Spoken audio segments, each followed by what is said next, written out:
மறுப்பு: இந்த உள்ளடக்கம் கல்வி விழிப்புணர்வுக்காக மட்டுமே, விளம்பரத்திற்காக அல்ல. அனைவருக்கும் வணக்கம்.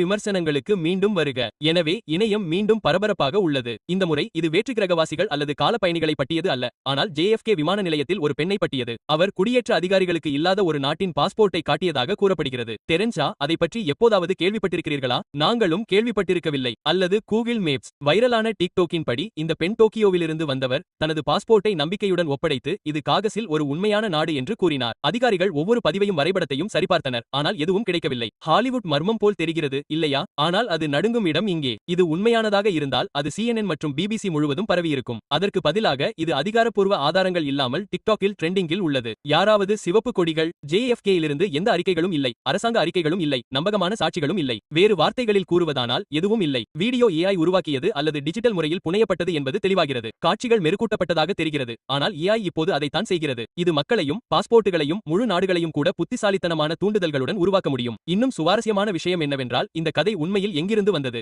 இது தோரிலிருந்து வந்த மனிதன் என்ற பழைய நகர்ப்புற புராணத்தின் ரீமிக்ஸ். 1950களில் தோரிட் என்ற நாட்டைச் சேர்ந்த ஒருவர்தான் என்று கூறிக்கொண்டு கைது செய்யப்பட்ட பிறகு காணாமல் போனார். அந்த புராணக்கதை ஒரு போலி நாட்டிலிருந்து போலி பாஸ்போர்ட்டை பயன்படுத்தி ஒரு உண்மையான நபரிடமிருந்து வந்தது. காலப்போக்கில் அது காலப்பயணம் பற்றிய ஒரு இயற்கைக்கு அப்பாற்பட்ட மர்மமாக மாறியது. இப்போது யாரோ அதை மீண்டும் கொண்டு வந்துள்ளனர். புதிய பெயர், அதே யோசனை, அதே இணைய பரபரப்பு. இது சினிமாத்தனமாக உணரப்படுவதால் மக்கள் இதற்கு விழுகிறார்கள். இது ஒரு நெட்ஃபிக்ஸ் த்ரில்லர் போன்றது. மர்மமான பயணி, ரகசிய நாடு, அரசாங்க குழப்பம். கூடுதலாக AI எல்லாவற்றையும் பயங்கரமாக உண்மையானதாக காட்டுகிறது. ஏதாவது நம்பக்கூடியதாக தோன்றும்போது மக்கள் அதை இருமுறை யோசிக்காமல் பகிர்ந்து கொள்கிறார்கள். டிஜிட்டல் கட்டுக்கதைகள் இப்படித்தான் பிறக்கின்றன. உங்களுக்கு தெரிந்த அடுத்த விஷயம் என்னவென்றால், ரூட்டர்கள் மூலம் மட்டுமே இணைக்கும் இஸ்ரேலைச் சேர்ந்த ஒருவரை சந்தித்ததாக யாராவது கூறுவார்கள். எனவே இதோ உண்மை. தெரன்சா பாஸ்போர்ட் பெண்ணின் கதை முற்றிலும் போலியானது. டோன்சா இல்லை, மர்மமான பயணி இல்லை, அரசாங்க மறைப்பு இல்லை. நல்ல எடிட்டிங் மூலம் மூடப்பட்ட மற்றொரு AI உருவாக்கிய வைரஸ் புரளி. ஒரு வேடிக்கையான இணைய மர்மம், ஆம், ஆனால் நிச்சயமாக உண்மை இல்லை. யாராவது டோன்சாவைச் சேர்ந்தவர்கள் என்று கூறினால், புன்னகைத்து அவர்களின் நாட்டின் கொடியை கேளுங்கள்.